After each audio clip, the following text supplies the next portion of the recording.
Pourquoi le contrat Gaïa cette année chez Euralis? C'est tout simplement la concrétisation de notre plan stratégique sur le volet environnemental. Notre volonté d'amener une garantie sur nos pratiques agroécologiques et notre capacité à faire évoluer nos agriculteurs sur ce plan-là et aussi conforter les marques de nos clients par rapport à cet enjeu environnemental qui est aujourd'hui clé dans le marché de consommation que nous connaissons aujourd'hui. Le contrat Gaïa, ça a été lancé cette année sur 10 000 hectares, donc avec les semis de ce printemps. Donc c'est la première campagne, c'est la première récolte qui va s'opérer sur cette nouvelle formule pour un peu plus de 300 agriculteurs engagés dans la coopérative Euralis. Le contrat Gaïa consiste en 10 points clés, 10 critères sur lesquels les agriculteurs sont notés sur leurs pratiques de durabilité. Le premier, c'est le travail simplifié des sols. Le deuxième, c'est la conservation de l'eau. Le troisième, par exemple, c'est la conservation de la biodiversité. Et puis, la gestion des datura.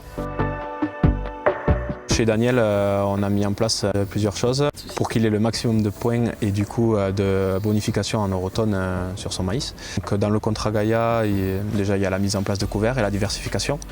Ça c'est un point d'amélioration qu'on a pu avoir chez Daniel.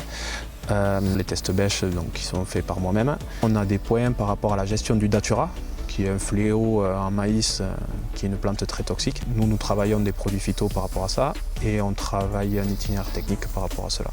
Le test bêche, on va à la parcelle chez le client, voir les couverts et en suivant de ça, quand on est à la parcelle, je présente ma bêche pour faire un pré-trou et derrière on fait le vrai test bêche et on analyse les perforations du sol, la vie du sol en fonction des bactéries, tout ça, comment est structuré le sol.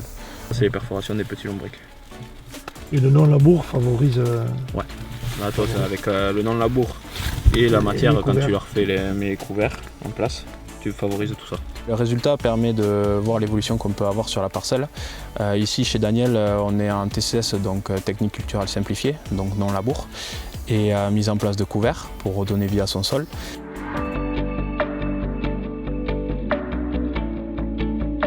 Ça fait des années que je travaille avec Euralis. Et donc j'ai confiance et c'est pour ça que j'ai accepté le contrat Gaïa. Déjà, je n'étais pas perturbé dans ma façon de travailler puisque je commençais déjà à implanter des couverts, je ne laboure plus, je fais du travail simplifié. Donc le reste me paraissait facile à faire, quoi. Sur plusieurs années, mais il me semblait que ça pouvait se réaliser, quoi. Je faisais rien que de la févrole en couvert et là on va modifier, on va implanter autre chose associé avec la févrole. Grâce aux données qu'on saisit sur Vision, l'agriculteur peut les revoir mais sur son logiciel qui s'appelle AgroClick et mettre en place du coup ses pratiques à lui. L'avantage c'est que le conseiller peut les voir aussi et derrière on a une traçabilité impeccable pour tout ce qui est culture contractuelle. Ici par exemple, tu vois là je peux mettre la présence, ici c'est faible. Alors les prochaines étapes du contrat Gaïa, c'est de l'étendre à plus d'agriculteurs. On a déjà beaucoup d'agriculteurs qui se sont engagés dans la démarche l'année dernière. C'est évidemment d'en avoir plus qui participent. C'est également aussi de développer l'impact commercial auprès de nos clients qui vont rémunérer mieux les agriculteurs pour ces démarches.